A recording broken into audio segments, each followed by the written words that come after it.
Hello friends, ఈరోజు మనం discuss చేసుకునే స్టాక్ పేరు కర్ణాటక బ్యాంక్. ఇది ఒక ప్రైవేట్ సెక్టర్ బ్యాంక్. మనకు చాలా తక్కువలో ట్రేడ్ అవుతున్న స్టాక్. ఇది ప్రైస్ టు బుక్ వాల్యూ అనేది 0.88 అంటే చాలా తక్కువగా ఉన్న స్టాక్. అందుకనే మీతో ఇది డిస్కస్ చేసుకోవడానికి కారణము. మెయిన్గా ఇప్పుడు ప్రజెంట్గా 232 ట్రేడ్ అవుతుంది, బట్ దీని బుక్ వాల్యూ 263 రూపీస్. జనరల్గా అయితే మనకు ఎలా ఉంటాయో ప్రైవేట్ బ్యాంక్స్ చూడండి. Current market price to book value 2.93, HDFC bank, ICICI bank 3.6, Kotak Mahindra bank 3.2, ఇలా 2గా ఉండేసి ఎస్ బ్యాంక్ అయితే 1.75గా ఉంది. కర్ణాటక బ్యాంక్ 0.88లోనే ట్రేడ్ అవుతుంది.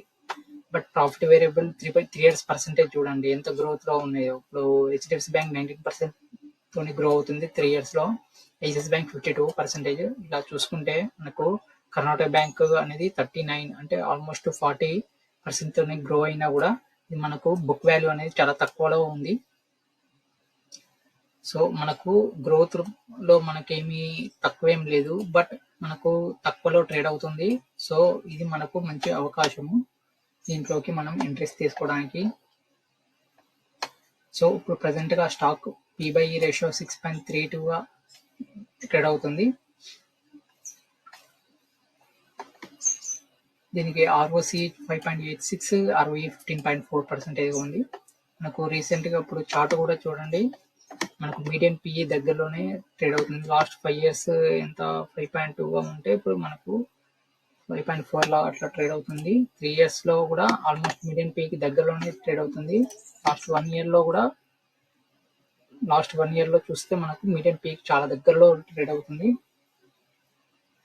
మనకు మెయిన్గా అయితే బుక్ వాల్యూ చూడండి, మనకి ఎప్పుడైనా బ్యాంక్స్ కానీ ఫైనాన్షియల్స్ సంబంధించిన ఏ సెక్టర్కి సంబంధించిన ఫైనాన్షియల్లో ఏ బ్యాంక్ సంబంధించిన కానీ ఎలాంటి ఇన్స్టిట్యూట్ కానీ ఇలాంటి ఆర్గనైజేషన్ కానీ మనం బుక్ వాల్యూతో కంపేర్ చేసుకోవాలి. బుక్ వాల్యూతోనే మనము కంపేర్ చేసుకోవాలి, ఎందుకంటే వీటి యొక్క ప్రాఫిట్స్ అనేది వీటి యొక్క ఆ బ్యాలెన్స్ షీట్లో మనకు బారింగ్స్ అనేది ఎక్కువ ఉంటాయి కాబట్టి మనం బుక్ వాల్యూతోనే చూసుకోవాలన్నమాట. సో మనకు P/E రేషియో ప్రైస్ ప్రకారం ఈ టెక్నికల్ అనాలిసిస్ అనేది తర్వాత చేసుకున్నాము. మనకు ఫండమెంటల్ అనాలిసిస్ చూద్దాము. ఫస్ట్ మనకు క్వార్టర్లీ రిజల్ట్స్ చూడండి. మనకు లాస్ట్ ఫ్యూ క్వార్టర్స్గా మనకు గ్రో అవుతున్నది తప్ప మనకి ఎక్కడ అయితే తక్కువగా ఏమీ లేదు. సేల్స్ పరంగా నెట్ ప్రాఫిట్ పరంగా చూసినా కూడా మనకు అంతకుముందు 100లో ఉన్నది ఇప్పుడు 300లో నెట్ ప్రాఫిట్ వస్తుంది. సో ఇది మంచి అవకాశము. EPS అనేది మనకు గ్రో అవుతుంది. మనకు అది మనం చూసుకోవాల్సింది ఎర్నింగ్ పర్ షేర్. మనకు ఆ ఎర్నింగ్స్ అనేది ఒక షేర్, ప్రతి షేర్కు మనకు డైవర్ట్ చేస్తే, అంటే దాన్ని ఒక డివైడ్ చేస్తే దాని మనకు ఎంత వస్తుందంటే అది మనకు గ్రో అవుతుంది. లాస్ట్ ఫ్యూ క్వార్టర్స్లో గ్రాస్ NPS అసెటిక్ క్వాలిటీ ఎలా ఉంది అంటే ఇంప్రూవ్మెంట్ అవుతుంది. ఇక్కడ ఇప్పుడు NPS చూసినాం అనుకోండి, అంతకుముందు 4.5 లాగా ఉండేది, ఇప్పుడు మనకు 3.64 వరకు ఉంది, తగ్గుతూ ఉంది. నెట్ NPA కూడా అంతకుముందు ఎక్కువగా ఉన్నది, ఇప్పుడు చాలా తక్కువగా వచ్చింది. మనకు ఇయర్లీ చూసుకున్నాం అనుకోండి, అంతకుముందు మనకు లాస్ట్ ఫ్యూ ఇయర్స్ చూసుకుంటే చాలు, మనకు 400లో ఉన్నది, ఇప్పుడు అంతకుముందు లాస్ట్ మార్చ్ 2023లో 1000గా ఉన్నది, ఇప్పుడు 1300గా అవుతుంది. సో మనకు నెట్ ప్రాఫిట్ వైజ్ కూడా గ్రోత్ లో ఉంది. EPS కూడా చూడండి 37 ఉండేది 43 అయింది. సో మనకు గ్రోత్ అయితే ఉంది, దీంట్లో అయితే నెగిటివ్ అయితే లేదు. బ్యాలెన్స్ షీట్ లో చూసుకున్నాం అనుకోండి, రిజర్వ్స్ అయితే చాలా మంచిగా ఇంప్రూవ్మెంట్ అవుతున్నాయి. రిజర్వ్స్ ఇప్పుడు CWIP చూడండి, అంటే మనకు కొత్త బ్రాంచెస్ పెడుతున్నారు. లాస్ట్ ఫ్యూ క్వార్టర్స్ 21, 22, 23లో కొత్త బ్రాంచెస్ అయితే పెడుతున్నారు. Okay, next FIs. మనకు దీంట్లో అయితే మనకు FIs వాటానే ఉంది, ప్లస్ DIs వాటా ఉంది. పబ్లిక్ షేర్ హోల్డింగ్ దాంట్లో కొంచెం తక్కువగా ఉందని చెప్పుకోవచ్చు. 2.32 అనేది మనకు HNIs ఉన్నారు. మెయిన్గా 20%, వీళ్ళు 20%, 40% షేర్ హోల్డింగ్ ప్యాటర్న్ వీళ్ళదే ఉంది. ఇది ఒక్కటే మైనస్ పాయింట్. మనకు ఏంటంటే పబ్లిక్ షేర్ హోల్డింగ్ అనేది మనకు చాలా ఎక్కువగా ఉన్నది దీంట్లో. ఇది ఒక్కటే మనకు మైనస్ పాయింట్. మిగతా అన్ని చాలా ప్లస్ పాయింట్స్ ఉన్నాయి. అందువలనే కొంచెం ఎవరికి కూడా ఇంట్రెస్ట్ లేకపోవడానికి కారణం ఏంటంటే పబ్లిక్ షేర్ హోల్డింగ్ ఎక్కువగా ఉంది కాబట్టి ఎవరు ఎంట్రీస్ తీసుకోవడం కొంచెం చూస్తున్నారు. సో మనకు ఏంటంటే బుక్ వాల్యూ దగ్గర ఉంది కాబట్టి మనం ఎంట్రీ తీసుకుంటున్నాం. So this is the safe bet లాంటిది, అంతేగాని ఇది ఏదో ఎక్స్పెన్సివ్ లో మనం అయితే తీసుకోవట్లేదు కదా. సో ఇది ఒక సేఫ్ బెట్ లాంటిది. సో ఫండమెంటల్ గా అయితే బాగానే ఉంది. రీసెంట్ గా వీళ్ళు QIP ద్వారా ఫండ్స్ అయితే రేజ్ చేశారు. అది మనకు 600 crores QIP ద్వారా రేజ్ చేశారు. రీసెంట్ గా మార్చ్ 21, 2024 నుంచి 27, 2024 వరకు at the price of 227 rupees కు అయితే QIP రేజ్ చేశారు. సో ఫండ్ రైజింగ్ అయితే రేజ్ చేశారు. సో వీళ్ళు టోటల్ గా అయితే 1500 crores అయితే రేజ్ చేద్దామని అంతకుముందే అనౌన్స్ చేశారు. సో ఇప్పుడైతే అది 600 crores రేజ్ చేశారు. ప్లస్ మిగతా NCDs అలా మిగతా వాటితో కూడా కొంచెం రేజ్ చేశారు. టోటల్ అయితే 1500 రేజ్ చేయడానికి అయితే టార్గెట్ పెట్టుకున్నారు. ఈ ఫండ్ రైజింగ్ ఏంటంటే మనకు ఫ్యూచర్ బ్యాంకింగ్ గ్రోత్ గురించి అన్నమాట. మనకు ఫ్యూచర్ లో ఈ బిజినెస్ గ్రో అవ్వడానికి కావాల్సిన ఫండ్స్ అయితే రేజ్ చేశారు. సో ఇది ఫండమెంటల్ గా చెప్పుకోవచ్చు. మనకు రీసెంట్ గా కాన్ కాల్స్ లో కూడా చూడండి, మనకు 2024 లో వీళ్ళు గ్రోత్ ఉన్నది అని చెప్తున్నారు. అది కూడా ఆల్ టైమ్ హై 9 months చేశారు. గ్రాస్ అడ్వాన్స్ ఇంప్రూవ్మెంట్ అయ్యాయి అంటున్నారు. NIM నెట్ ఇంట్రెస్ట్ మార్జిన్ అనేది 3.57 గా ఉంది. NPS అనేది ఇంప్రూవ్మెంట్ అయింది. గ్రాస్ NPA అనేది ఇంప్రూవ్ అయింది అని చెప్తున్నారు. బిజినెస్ స్ట్రాటజీస్ చూడండి, మీకు బాగానే ఉంది. ప్లానింగ్ టు రైజ్ 1500 crores అనేది బిజినెస్ స్ట్రాటజీగా చెప్పారు. Plan to raise capital to invest in technology and sales teams to boost retail business. So ఇది ఏంటంటే మనకు రీసెంట్ గా చూడండి, అలానే Karnataka bank partners with system to offer stock broking services and 3-in-1 accounts. Stock broking దీంట్లో కూడా enter అవుతున్నారు అన్నమాట. అలా అన్నమాట వీళ్ళు ప్లానింగ్ టు రైజ్ క్యాపిటల్ అనేది దాని గురించి రైజ్ చేశారు.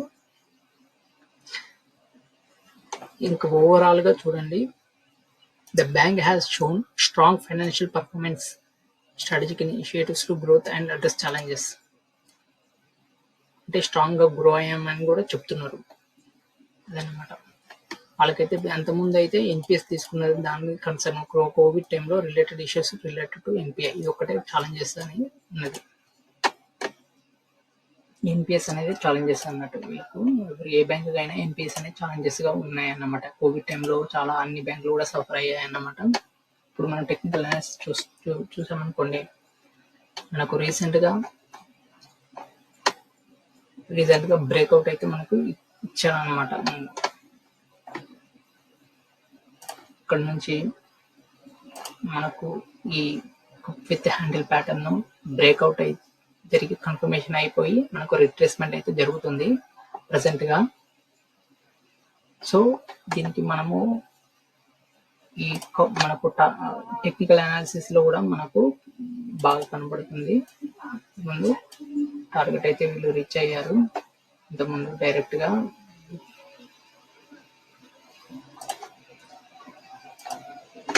సో మనకు 280 అనేది రీచ్ అయిన ప్రైస్ మాత్రమే. 280 అప్పుడు ఎంత ఉన్నది, మనకు బుక్ వాల్యూ కన్నా ఎక్కువగా ఉంది. ఇప్పటి వరకు మనకు రీచ్ అయింది ప్రైస్. బట్ ఇప్పుడు ఎందుకు అంటే మనకు బుక్ వాల్యూ కన్నా చాలా తక్కువలో ఉంది. క్యాపిటల్ ఫండ్స్ రైజ్ చేశారు, QIP ద్వారా ఫండ్స్ రైజ్ చేశారు ఎట్ ద ప్రైస్ ఆఫ్ మనకు 217. చూడండి 227 దగ్గర రీచ్ చేశారు. 217 అనేది వాళ్ళు ప్రీమియం గా ఇచ్చారన్నమాట. సో 227 ఈ ప్రైస్ దగ్గర ఇచ్చారన్నమాట. సో ఈ ప్రైస్ కన్నా మనకు కిందికి పడిపోదు అనేది మనకు ఆ కాన్ఫిడెన్స్ అయితే ఉంది. ఈ ప్రైస్ పెడుతున్నాము, ఇంతకన్నా మనకు ప్రైస్ అయితే డౌన్ అవ్వదు. ఎందుకంటే వీళ్ళు ఆల్రెడీ QIP ద్వారా 600 crores రేజ్ చేశారు కాబట్టి ఈ ప్రైస్ కన్నా డౌన్ అయితే అవ్వదు, మనకు కాన్ఫిడెన్స్ అయితే ఉంది. సో ఈ ప్రైస్లో ఆల్రెడీ రేట్ చేశారు కాబట్టి ఎవరు సెల్ చేయడానికి అయితే ఆసక్తి చూపరు. సో ఈ ప్రైస్ కన్నా ఎక్కువనే పోతుంది. మనకు రీసెంట్గా లాస్ట్ 1 year బ్యాక్ చూడండి, ఇదే టైంలో మనకు ఏప్రిల్ 23rd ఆ టైంలో చూడండి, ఏప్రిల్ 26th మే చూడండి, మొత్తం మనకు మే 17th తర్వాత చూడండి ఎలా అయితే ఎలా అయితే పెరిగిపోయిందో చూడండి. స్టాక్ వాల్యూ ప్రైస్ అనేది ఎలా మూవ్మెంట్ అనేది చాలా డ్రాస్టిక్గా ఇంప్రూవ్మెంట్ అయింది. అది ఎర్నింగ్స్ వచ్చిన తర్వాత మే 26 తర్వాత, మే 26 ఇక్కడ నుంచి చూడండి, తర్వాత మళ్ళీ ఎర్నింగ్స్ వచ్చిన తర్వాత కూడా మళ్ళీ ఇంప్రూవ్మెంట్ అవుతూనే ఉన్నది, అది పెరుగుతూనే ఉన్నది. సో ఇప్పుడు మనకు ఎర్నింగ్స్ ఎప్పుడు 24th మేలో వస్తాయి అన్నమాట. సో ఇప్పుడు మనం ఎంట్రీస్ తీసుకుంటే నెక్స్ట్ ఈ ర్యాలీలో మనకు ఎంతైతే మనకు వచ్చిందో 100% రిటర్న్స్ అయితే వచ్చాయన్నమాట మనకు ఆ ర్యాలీలో. సో ఇప్పుడు కూడా అదే అవకాశం ఉండే అవకాశం అయితే ఉంది. సో ఇప్పుడు నుంచి మనము ఇక్కడ వరకు లైఫ్ టైం హై చూసుకున్నాము 22% మినిమంగా వస్తుంది అన్నమాట. సో నా క్యాలిక్యులేషన్ ఏంటంటే మనకు ఇప్పుడు ఉన్న ఒక క్వార్టర్లో మనకు ఒకవేళ వస్తే ఈపీఎస్ ఎంత ఉందో చూడండి. ఈపీఎస్ అనేది మనకు యావరేజ్గా 10 ఉందండి. సో 10 ఇంటూ ఈ స్టాక్ P/E రేషియో 6.3 మనం క్యాలిక్యులేషన్ చేస్తే ఎంత అవుతుంది, 63 రూపీస్ అవుతుంది. సో ఈ 63 రూపీస్ ఈ బుక్ వాల్యూ ఎంత 263. అంటే మనకు రిజల్ట్స్ వచ్చిన తర్వాత కూడా బుక్ వాల్యూ వరకు వెళ్తే ఎంత ప్రైస్ ఉంటుంది అనేది క్యాలిక్యులేషన్ చేస్తున్నాను అనమాట. 63 ప్లస్ 2 బుక్ వాల్యూ అంటే మనకు 263 కలిపితే ఏమవుతుంది, 263 ఈజ్ ఈక్వల్ టు 326 రూపీస్కి అయితే వెళ్తుంది. 326 రూపీస్ ఇప్పటి నుంచి ప్రైస్ టార్గెట్ చూడండి.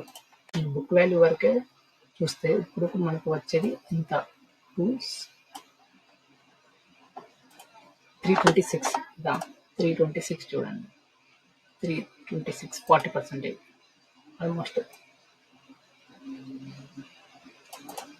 40% వస్తుంది.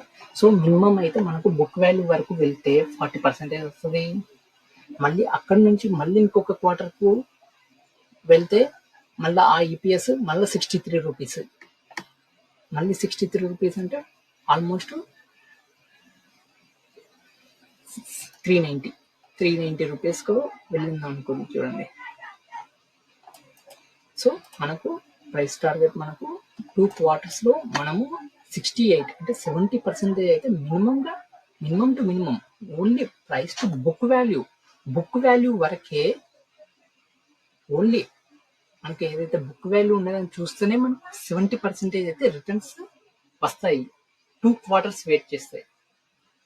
అదే మనకు బుక్ వాల్యూ కన్నా ఎక్కువ వెళ్ళి 1.5 బుక్ వాల్యూ వరకు అట్లా వెళ్ళింది అనుకోండి, మనకు మినిమం టు మినిమం 100% రిటర్న్స్ వస్తాయి. లాస్ట్ చూడండి అంతకుముందు క్వార్టర్లో ఎలా పెరిగిందో, ఇక్కడ నుంచి చూపెట్టాను కదా, ఇక్కడ నుంచి ఇక్కడ వరకు ఎలా పెరిగిందో అలానే మళ్ళీ సినారియో అయితే రిపీట్ అవ్వబోతుంది అనేదే నేను చెప్పదలుచుకున్న విషయం. సో నేను టార్గెట్ అనేది బుక్ వాల్యూకు చెప్తేనే 70% మినిమంగా వస్తుంది 2 క్వార్టర్స్ వెయిట్ చేస్తే. అదే మనము మోర్ దాన్ బుక్ వాల్యూ ఎంత వచ్చినా అంత పర్సెంటేజ్ మనకు ఎక్స్ట్రా బోనస్గా వస్తుంది. సో 70% అబోవ్ 70% కన్నా ఎక్కువ వచ్చే అవకాశం అయితే ఉంది. ఇది 100% గ్యారంటీ అని చెప్పలేను. మనకు బ్యాంకులో ఏదైనా ప్రాబ్లం అయితే మళ్ళీ ఏదైనా జరగవచ్చు. సో అందుకని మీరు ఉన్న టోటల్ క్యాపిటల్లో చాలా తక్కువగా లిమిటెడ్గా ఒక 1 to 5% మాత్రమే టోటల్ క్యాపిటల్లో ఇన్వెస్ట్మెంట్ చేసుకోవచ్చు. బట్ ఎక్కువ క్యాపిటల్ ఇన్వెస్ట్మెంట్ చేయడం వల్ల రిస్కీ. మనకు చాలా బ్యాంకులు ఉన్నాయి, చాలా కంపెనీస్ ఉన్నాయి, దాంట్లో మనకు బుక్ వాల్యూలో ట్రేడ్ అయ్యేటివి కూడా ఉన్నాయి, తక్కువలో ట్రేడ్ అయ్యేటివి ఉన్నాయి. సో వాటిలో కూడా కొంచెం ఇన్వెస్ట్మెంట్ చేసుకున్నాం. సో మనము కొంత అమౌంట్ దీనికి అలొకేట్ చేసాం అనుకోండి, మనకు 70% అయితే మినిమం టు మినిమం వచ్చే అవకాశం 2 క్వార్టర్స్లో ఉన్నాయి. సో ఇది సేఫ్ బెట్ అనేది నేను అనుకుంటున్నాను. బట్ మీరు మీ యొక్క రీసెర్చ్ అనాలిసిస్ చేసుకొని మీకు ఇది సూట్ అవుతుందని, ఇది మీ యొక్క అనాలిసిస్ చేసుకొని, ఈ బ్యాంకు గురించి అనాలిసిస్ చేసుకొని, అన్ని ఫైనాన్షియల్ డాక్యుమెంట్స్ చదువుకున్న తర్వాత ఇన్వెస్ట్మెంట్ చేయండి. లేకుంటే మీ ఫైనాన్షియల్ అడ్వైస్ తీసుకొని ఇన్వెస్ట్మెంట్ చేయండి. అంతేగాని బ్లైండ్గా అయితే దీంట్లో ఇన్వెస్ట్మెంట్ చేయకండి. Thank you. ఇంకేమన్నా డౌట్స్ ఉన్నా కూడా కింద కామెంట్ చేయండి, నేను క్లారిఫై చేయడానికి ట్రై చేస్తాను. కంపల్సరీ రిప్లై ఇస్తాను. Thank you friends. Thank you.